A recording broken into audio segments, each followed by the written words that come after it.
Welcome to our posts. Today we will see stories of today I effed up. Today I effed up when I, 25 male, learned the language my girlfriend, 22, speaks when she gossips with her friends. My girlfriend is South African. Her native language is Afrikaans. I've been learning how to speak Afrikaans without my girlfriend knowing. I secretly applied for online courses that I've been using on and off for more than a year now. My plan was to surprise my girlfriend and her family with my American Afrikaans when I finally meet her parents in person for the first time later this year. I never intended to eavesdrop or anything, but learning Afrikaans in secret accidentally exposed me to sensitive information that my girlfriend was sharing on the phone with her Afrikaans-speaking friends from South Africa. It was gossip I was not supposed to understand, but eventually I did. This is what I've heard in the past few months. 1. My girlfriend is planning to surprise me on my birthday by reuniting with her high school metal band and putting on a show for me. 2. My girlfriend wants to tattoo the names of literally all the Harry Potter spells on her back, but she doesn't know how to tell me because she's afraid I'll talk her out of it. 3. My girlfriend casually mentioned that one of the unexpected differences between her glasses and her contact lenses is that when she's on her knees looking up at me with her glasses on, my penis looks much bigger compared to what it looks like through her contact lenses, which is why she's keeping her glasses on during sex. Ouch.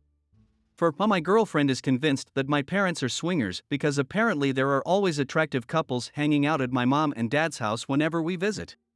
5. My girlfriend secretly finished the entire series of Better Call Saul without me, even though we agreed to finish it together, so now she's pretending to have no idea how the show ends. 6. My girlfriend is thinking about canceling the high school metal band reunion for my birthday because she's no longer sure if it's appropriate to team up with two of her exes that are original members of the band. 7. My girlfriend expects her dad not to like me. I would have preferred not knowing most of those things, to be honest, but there is no way for me to unlearn Afrikaans, so now I'm cursed with knowing too much while having to pretend I know nothing. Next story. Today I effed up. I'm a terrible parent. Today I gave my 4-year-old his first existential crisis. I did one of those age progression apps that aged me to age 70, and I showed it to my son not even thinking about the consequences of my actions. For a little backstory, we just moved in with my best friend who recently lost her grandma to old age. It was my son's first exposure to death and he is very matter-of-fact about it. When my friend or her boys talk about her, he will sometimes chime in with gems like, "Yeah, but she's dead." So, he has asked all of the normal questions about death that 4-year-olds have, and I think he basically understands it. His response to this pic was not what I was expecting. He completely broke down and for almost an hour he just cried and wailed, "I don't want you to get old and die, mama. Please don't get old and die, mama." He repeated it over and over, as if him saying it would somehow will me into existence forever. Nothing I could do or say could comfort him. He did this until he passed out. It was bedtime. I think for the first time he realized that I would die, and what that actually means. Did I traumatize my baby? I feel so stupid for showing him that picture. I should have known. Next story. Today I effed up by accidentally calling my employee a not safe for work name for 3 years. So, let me set the stage. I'm an Australian who managed to score a sweet gig working at a resort on a tropical island in Thailand. I had 50 awesome staff members working under me, and, wanting to make a great impression, I took the time to learn everyone's names, both their formal names and their nicknames. Now, here's where the colossal screw-up comes in. One of my staff members had the nickname Moj, which I was told meant China Girl. Eager to be friendly and relatable, I called her by her nickname for 3 whole years. Little did I know, I was actually calling her pubic hair due to the nuances of the Thai tonal language. For 3 long years, I unknowingly called this poor woman a not safe for work name, and nobody corrected me. Finally, one staff member let the truth slip, and I was absolutely mortified. I had been walking around, blissfully unaware of the embarrassment I had been causing both myself and Moj. To say I was devastated is an understatement. Today I effed up big time by not fully understanding the tonal intricacies of the Thai language and accidentally calling my employee a wildly inappropriate name for years. Learn from my mistake, folks. When in doubt, stick to formal names. Next story. Today I effed up having sex with my ex. Last week my ex-girlfriend, 20, called and asked if I, 22 male, was keen to continue sleeping with her. I never expected to hear from her again, let alone see her naked. Our relationship recently came to an end. I tapped out because it became clear to me that the two of us were incompatible. My ex disagreed and thought screaming at me would somehow change my opinion. Considering how upset she was during our breakup, I was surprised when I got the call from her asking for sex. She said she had no intention of getting back together. All she wanted was to share a bed with someone who knew her well enough to know what buttons to press to get her off. Not gonna lie, the unexpected ego boost disarmed me. Her closing comment was, "Scratch out the friends and friends with benefits, but keep the benefits." I was willing to test it out. Last night my ex and I reunited for the first time since the dramatic final episode of our relationship. She followed me to my room and we hooked up. I woke up this morning with one arm cuffed to my bed. My ex was gone. A random note on the pillow said the key for the handcuffs was in the condom under the pillow. I flipped the pillow and discovered the condom. A used condom, but not the condom I used.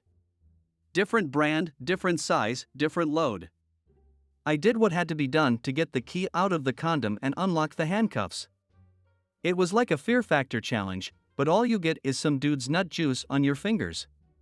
Without wasting time, I disposed of the condom, the key, the cuffs and the pillow before tossing all my sheets in the laundry and scrubbing my hands with disinfectant. I was fuming, but I was prepared to file my experience under crazy ex-girlfriend and never communicate with my ex again.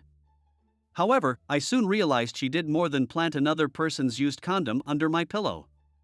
She planted another person's used condom in one of my running shoes as well. The condom actually stuck to the bottom of my foot when I removed my shoe. It was disgusting. I decided to check everything: shoes, socks, pockets, bags, etc. I managed to find another used condom in the hood of my hoodie. I informed my roommate because I didn't know if my ex was crazy enough to hide used condoms elsewhere in our flat. He advised me to block and delete her phone number and social media, which is what I did. My roommate and I have been searching for used condoms in every corner of our flat since we got out of bed. I have so many questions.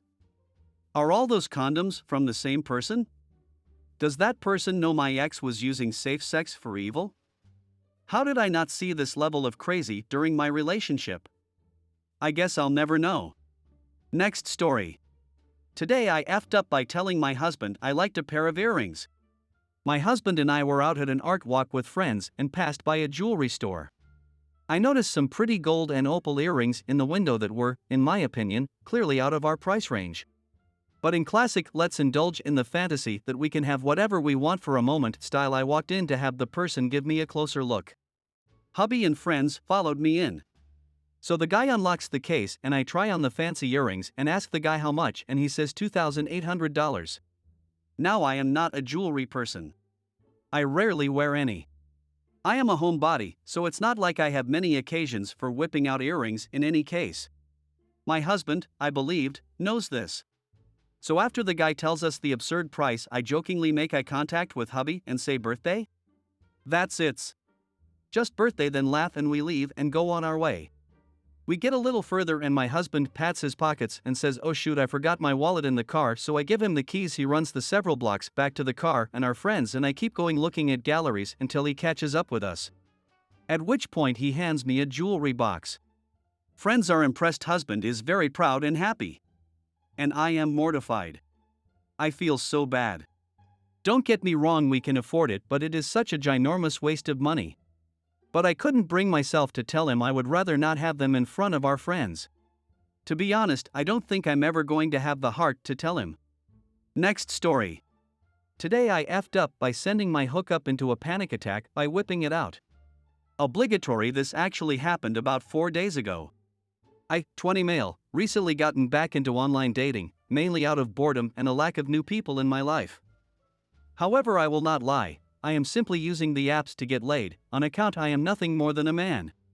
I matched with this woman who was 27 years old, and in her bio she said she was looking for something casual. Naturally, I asked her how casual of a relationship she was looking for, and within 24 messages we agreed on hooking up. Unfortunately, I did not have a place to take her back to, so we agreed on car sex.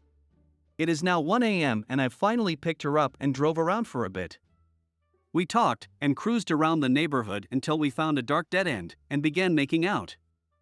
We get a little handsy, but nothing too intense until she stops and tells me, "I haven't had sex in 2 years." Obviously, there is nothing wrong with that, so I assure her we can ease into it and take our time. We get back to eating each other's faces and she begins to straddle me.